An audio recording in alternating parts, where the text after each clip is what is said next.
সম্প্রতি প্রতিবেশী দেশগুলোর সঙ্গে ভারতের সম্পর্ক এক নাটকীয় মোড় নিয়েছে। সীমান্ত বিতর্ক, বাণিজ্য ঘাটতি এবং ভারতের অভ্যন্তরীণ নীতির কারণেই প্রতিবেশী দেশগুলোর সঙ্গে ক্রমেই সম্পর্ক খারাপ হচ্ছে তাদের। এবার সেই তালিকায় যুক্ত হয়েছে বাংলাদেশ।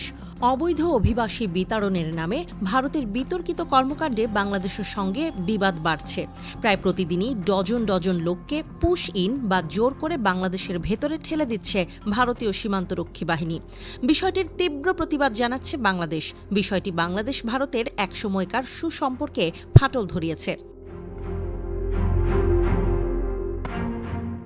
কিন্তু ভূ রাজনৈতিক কারণে অবৈধ অভিবাসী দাবি করে বিতাড়িত করার মিশনে নেমেছে ভারত সরকার। গত এপ্রিলে কাশ্মীরের পেহেলগামে হামলার পরপরই দেশের নিরাপত্তার স্বার্থে অভিবাসী নিধনের নামে ভারতীয় নাগরিকত্বের প্রমাণ দেখাতে না পারা মানুষদের জোরপূর্বক পাকিস্তান কিংবা বাংলাদেশে পুশ ইন করা হচ্ছে।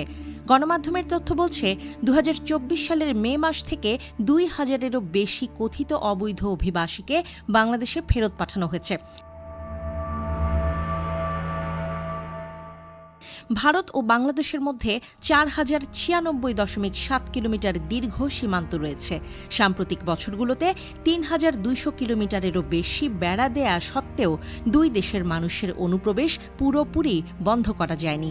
বিগত সরকারের আমলে বিএসএফ জোরপূর্বক অভিবাসীদের পুশ ইন করলেও কোনো প্রতিবাদ জানানো হয়নি। তবে বিষয়টির কড়া প্রতিবাদ জানিয়েছে ড. মোহাম্মদ ইউনূসের নেতৃত্বাধীন অন্তর্বর্তী সরকার। নাগরিকত্বের কোনো তথ্য না থাকা এসব ব্যক্তিকে ফিরিয়ে নিতে অস্বীকার করছে বাংলাদেশ। এদিকে ভারতের বিতাড়িত ব্যক্তিদের গ্রহণ করতে অস্বীকৃতি জানানোর ফলে সীমান্তে উত্তেজনা বেড়েই চলেছে। সম্প্রতি লালমনিরহাটে বিএসএফকে ৫৬ জনকে ৬টি ভিন্ন সীমান্ত পয়েন্ট দিয়ে ফেরত পাঠাতে বাধা দিয়েছে বর্ডার গার্ড বাংলাদেশ বিজিবি সদস্যরা। পরে বিষয়টি নিয়ে বিজিবি পতাকা বৈঠকের আমন্ত্রণ জানালেও সাড়া দেয়নি বিএসএফ। এদিকে সাম্প্রতিক সময়ে পুশ ইনের ঘটনা বেড়ে যাওয়ায় ভারতের এই পদক্ষেপের প্রকাশ্যে নিন্দা জানিয়েছেন বাংলাদেশের শীর্ষ কর্মকর্তারা। ভারতের এই ধরনের একতরফা পদক্ষেপ গুরুতর পরিণতির কারণ হতে পারে বলেও নয়াদিল্লিকে সতর্ক করেছে তারা। গত ৮ মে সীমান্ত দিয়ে কয়েকজনকে পুশ ইনের ঘটনায় উদ্বেগ প্রকাশ করে নয়াদিল্লিকে চিঠি পাঠায় পররাষ্ট্র মন্ত্রণালয়। নাম না প্রকাশ করে মন্ত্রণালয়ের একজন জ্যেষ্ঠ কর্মকর্তা বলেন, দিল্লিকে বলা হয়েছে কেবল নিশ্চিতভাবে বাংলাদেশি নাগরিকদেরই যথাযথ আইনি চ্যানেলের মাধ্যমে ফেরত নেওয়া হবে। এছাড়া পুশ ইনের ঘটনায় ভারতকে সতর্ক করেছেন স্বরাষ্ট্র উপদেষ্টা লেফটেন্যান্ট জেনারেল অবসরপ্রাপ্ত মোহাম্মদ জাহাঙ্গীর আলম চৌধুরী।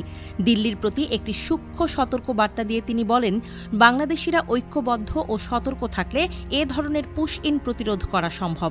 এদিকে বিতর্কিতভাবে কোনো তথ্য প্রমাণ ছাড়াই লোকজনকে পুশ ইন করছে ভারত।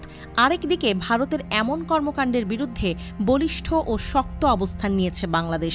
এর মাধ্যমে দুই দেশের সম্পর্ক ক্রমেই খারাপ হচ্ছে।